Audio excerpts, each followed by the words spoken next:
Diane Gonzalez.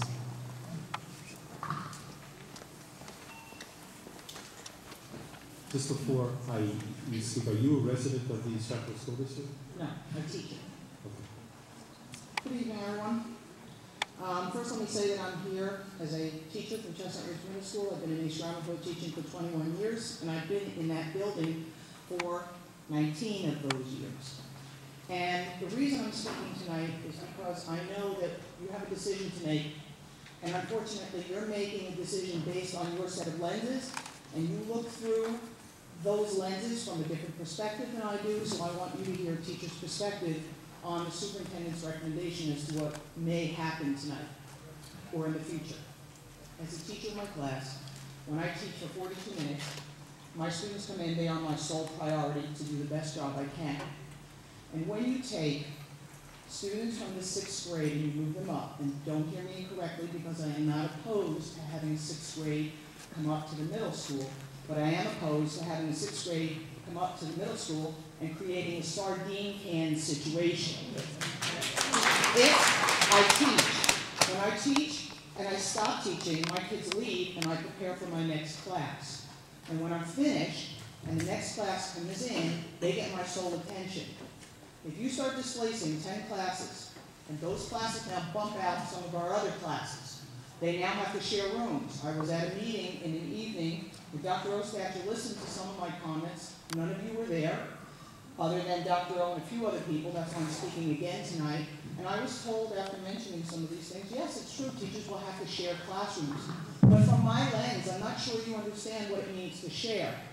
So that when 42 minutes now becomes 32 minutes, because I have to start ending earlier to pack up equipment because another class is coming in, and putting things away so things won't get broken or misplaced or damaged, because in that 42 minutes that I'm now out, I now have to go find something to do, because I will now look for another class to either use the computer or do something I need to be doing when I used to have that class space to do it. I'm wandering looking for a little place to work.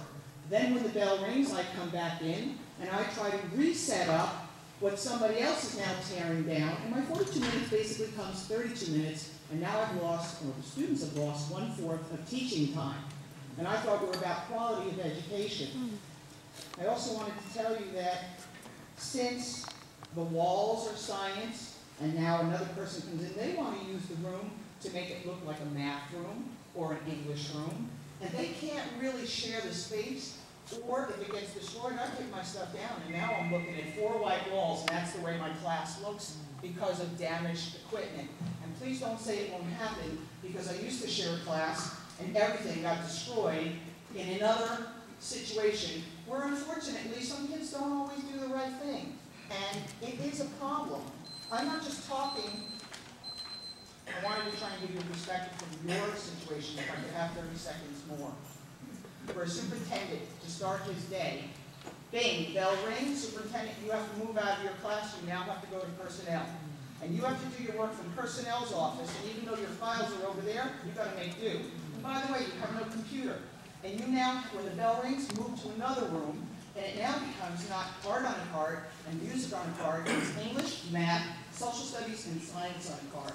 And while you have to make business decisions, I understand that, we're not talking about moving pots and pans to a closet where kids will fit. We're talking about teaching children. So what I'm asking you to do is I'm asking you to consider any and all alternatives that will come your way that will alleviate all these problems, because from my perspective, I'm talking on behalf of teaching and behalf of the kids.